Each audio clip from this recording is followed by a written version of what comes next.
al-ma'bud, al-ma'buda bihaqqin, sesembahan yang hak, illahu, kecuali dia, subhanahu amma yusyrikun, maha suci Allah dari apa yang telah mereka persekutukan. Surah At-Taubah pada ayat 31 ini diterangkan dalam tafsir Ibnu Katsir. Dalam sebuah riwayat bersumber dari Imam Ahmad, yakni dari Abdullah ibn Abbas radhiyallahu taala anhuma, di situ disebutkan bahwa ketika dakwah Islam itu sampai kepada orang-orang Nasrani, ada seorang yang bernama Adi bin Hatim yang beragama Nasrani. Kaumnya adalah kaum At-Ta'i. Bapaknya bernama Hatim At-Ta'i dari suku Ta'i yang terkenal dengan kedermawanannya. Ketika sampai dakwah Islam kepada mereka, sebagian dari kaumnya tertawan oleh kaum muslimin. Setelah ditawan, didakwai, akhirnya alhamdulillah mereka masuk Islam. Termasuk di dalamnya saudara wanita Adi bin Hatim. Setelah dia masuk Islam, dilepas karena mereka menjadi muslim dan muslimah. Kembalilah kepada suku Ta'i. Nah, ketika itu Adi bin Hatim sempat melarikan diri ke negeri Syam ketika dakwah Islam tersebar di suku mereka.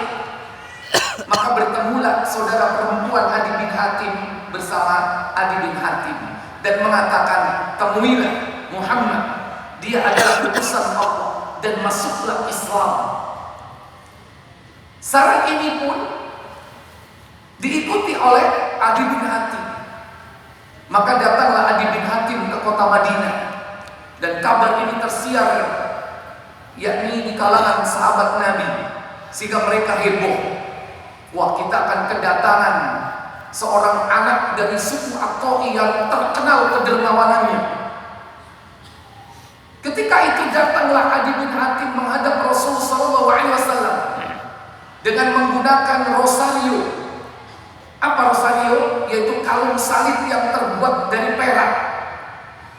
Melihat demikian, Nabi sallallahu alaihi wasallam kemudian membaca surat At-Taubah ayat 31. Ittakhadhu ahbarahum wa ruhbanahum arbaban min dunillah.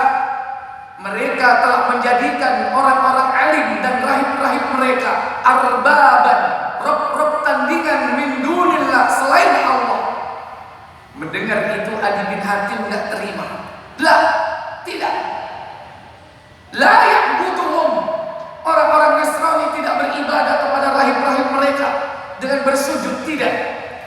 Maka Nabi membantah, memang mereka tidak beribadah bersujud kepada rahib-rahib mereka. Akan tetapi ketika rahib dan akbar ini yuharrimul halal wa yuhillul haram, mengharamkan yang halal, menghalalkan yang haram, fattaba'nahum, kau mengikuti mereka. Maka Adi bin Hatim benar, kami mengikuti fatwa-fatwa mereka, sekalipun mereka telah menghalalkan yang haram, mengharamkan yang halal. Ayat ini, Bapak Ibu saudara-saudari sekalian, merupakan peringatan buat kita umat Islam. Karena ada di tengah kita para ulama. Karena tidak setiap ulama itu rabbani, tapi ada ulama-ulama jahat yang kadang merubah fatwa, yang kadang merubah hukum-hukum Allah. Dia berfatwa menyelisihi hukum Allah. Yang halal dijadikan haram, yang haram dijadikan halal. Hati-hati. Saya tanya, contohnya apa? Menghalalkan yang haram, yang haram dihalalkan. Apa contohnya? Ketika ada fatwa Allah telah menetapkan haram, kemudian dihalalkan, dan kita senang, waduh, yang cocok, tepat ini, sesuai dengan keinginan ini, mumpung ada legitimasinya, dan ini yang mengucapkan adalah tokoh, wah, senang, kita mengikuti fatwa ini. Maka itulah yang diartikan dengan ya'budun, menyembah. itulah syirik di dalam apa? Syirik di dalam ketaatan. Ketika kita mengikuti fatwa-fatwa yang menghalalkan yang halal, mengharamkan yang halal, dan kita senang dengan itu, ridho dengan perkara itu termasuk syirik besar. Berarti kita tidak secara langsung telah melakukan, yakni tasyabbuh bil kufar, menyerupai orang-orang kafir, yaitu menyerupai orang-orang Yahudi dan Nasara. Ikhwatal iman a'izzakumullah. Ini syirik yang ketiga, yaitu syirik dalam ketaatan. Kemudian selanjutnya yaitu syirik di dalam kecintaan. Syirik di dalam kecintaan, yakni tatkala seseorang itu lebih mencintai selain Allah daripada mencintai Allah tabaraka wa ta'ala.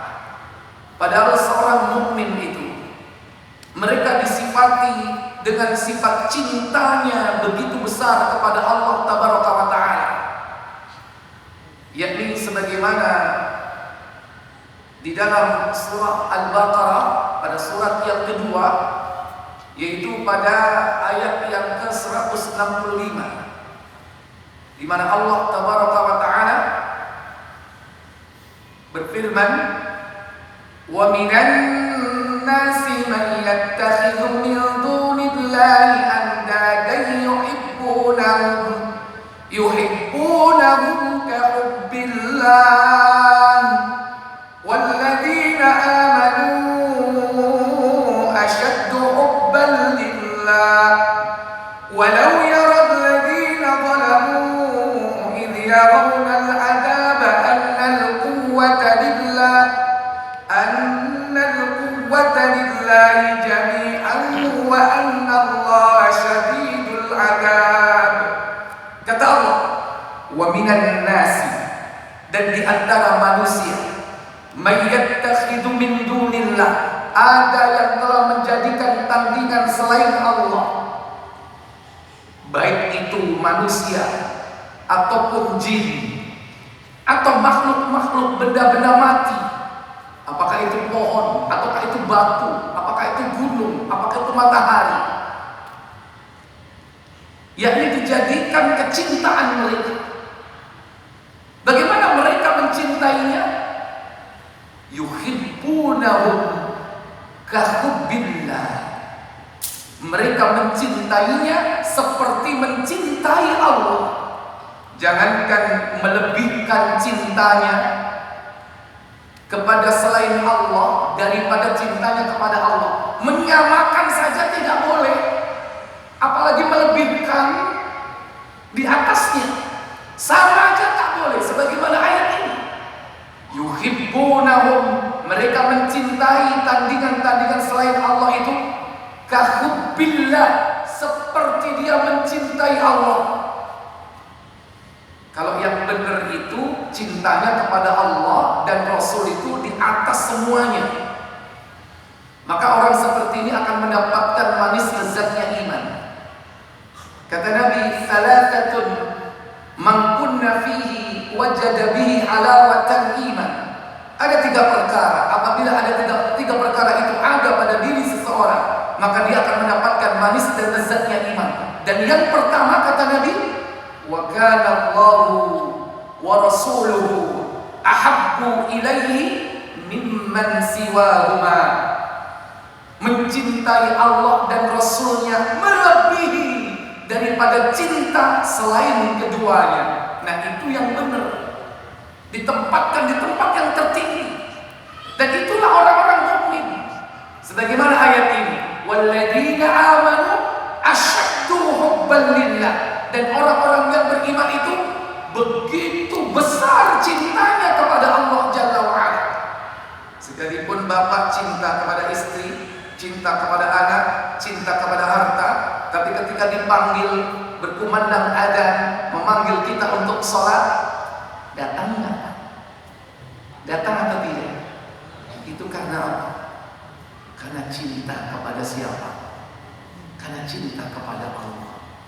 Ketika diseru Allahu Akbar, Allahu Akbar, itulah kalimat bahwa semua itu kecil. Harta kita kecil, istri kita kecil, anak-anak kita kecil. Yang besar cuma siapa? Allah. Bisnis kita kecil, usaha dagang kita kecil, urusan kita ini kecil. Yang besar cuma Allah. Maka tergerak dia datang dari rumahnya yang dia cintai. Rumahnya sejuk, menyenangkan. Kadang dia datang ke masjid, rumah Allah. Masjidnya tidak seperti Namira ini, Pak, nyaman. Kadang dia datang ke masjid yang masjidnya wis panas, ake lamu ambune apa, karpetnya kena udan gak dipe. Ya.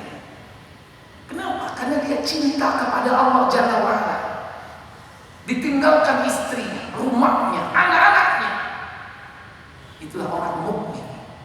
Tapi orang yang menjadikan tandingan selain Allah, dia lebih cinta kepada tandingan itu. Sehingga apapun dia harus lakukan. Karena konsekuensi dari sebuah cinta itu adalah apa? Pengorbanan. Maka dia mau mengorbankan hartanya demi yang dia cintai, bahkan mengorbankan jiwa dan raganya demi yang dicintai. Sehingga ketika orang-orang yang berbuat syirik di dalam kecintaan ini, saat oknum-oknum selain Allah itu memberikan syarat-syarat, syarat itu golek iki, meskipun bersusah payah dia akan cari. Ketika jin itu membisiki saat dia membangun cintanya dengan jin yang katanya senantiasa mendampingi dan membantu hidupnya, sarati golekno wedhus kendit. Meskipun dia cari wedhus kendit, salah omongan gak nemu, golek di luar lamongan sampai nemu. Sampai perlu wedhus kendit. Meskipun tandingan itu mensyaratkan yang kadang gak masuk akal. Golekno ayam ireng mulus. Kadang ada, tapi harganya selangit. Berapa? 1 miliar, 2 miliar, sampai ngedol sawah, ngedol omah. Ya. Kenapa? Karena dia cinta kepada oknum-oknum selain Allah ini. Demi kedudukannya, demi kehebatannya, demi dia mendapatkan kekuatannya, dia cari syarat-syarat itu. Itu membuktikan apa? Karena cintanya kepada selain Allah itu. Hati-hati, Bapak Ibu, saudara-saudari sekalian, siapapun di antara kita sangat berpeluang besar ketika seseorang itu telah terlibat di dalam sebuah percintaan kepada selain Allah dalam menyelesaikan urusan-urusan hidupnya, hal-hal yang mungkin menjadi ujian hidupnya. Ketika jalan buntu, mentok, dianggap bahwa Allah tidak memberikan way out, tidak memberikan makhraja, jalan keluar, akhirnya dia cari jalan keluar dengan cara yang lain. Ini yang paling bahaya ketika orang tidak sabar ketika diuji. Jika loro bertahun-tahun gak waras-waras, berobat sana, berobat sini, dia merasa gak kurang-kurang telah bersedekah, habis hartanya, tidak kurang-kurang dia telah melakukan ibadah kepada Allah, sholat wajibnya, sholat sunnahnya, tapi Allah tetap menguji dengan sakitnya itu yang tak kunjung sembuh. Akhirnya syaitan berbisik. Maka datanglah dia ke tempat-tempat yang di situ menawarkan berbagai macam kesembuhan dengan berbagai macam cara-cara yang tidak sesuai dengan syariat. Yang mau dipindah ke sini, yang mau nanti ditransfer ke situ. Akhirnya ketika dia buat perjanjian, buat kontrak kesepahaman MOU untuk menyelesaikan urusan ini, disitulah mulai awal pengenalan mereka dan membangun rasa cinta mereka. Bahkan suatu hari nanti dia akan mau mengorbankan bukan hanya hartanya, kadang anaknya mau dikorbankan, kadang istrinya dikorbankan, bahkan yang paling utama dia korbankan keimanan dan akidahnya. Demi apa? Demi sebuah cinta. Cinta kepada apa? Cinta kepada selain Allah. Maka berhati-hati. Allah katakan, walau yaral ladina zalamu idh yarawna al-'adab. Dan sekiranya mereka, yakni orang-orang yang berbuat zalim atau syirik besar itu, mengetahui ketika mereka melihat siksa yang nanti kelak di hari kiamat, dan ketika melihat annal quwwata lillah, bahwasanya kekuatan itu hanya milik Allah, dipikir dia orang yang paling kuat, yang sakti, yang punya berbagai macam kekuatan. Ternyata semua itu kecil di hadapan Allah. Mungkin dipikir raja jin yang dia cintai itulah yang memiliki kekuatan. Ternyata semua itu tidak ada artinya di hadapan Allah. Annal quwwata lillahi jami'an, bahwa semua kekuatan itu milik Allah, maka dia akan binasa. Wa anna Allaha syadidul adab, dan bahwasanya Allah tabaraka wa taala memiliki adab yang sangat keras, dan akhirnya dia menyesal. Ikhwatal iman, a'izzakumullah. Bapak Ibu, saudara-saudari sekalian yang dirahmati Allah tabaraka wa taala. Kemudian selanjutnya pembatal keislaman yang kedua, yaitu menjadikan perantara antara dirinya dengan Allah. Mestinya dia berdoa langsung, meminta langsung, tapi pakai perantara dulu.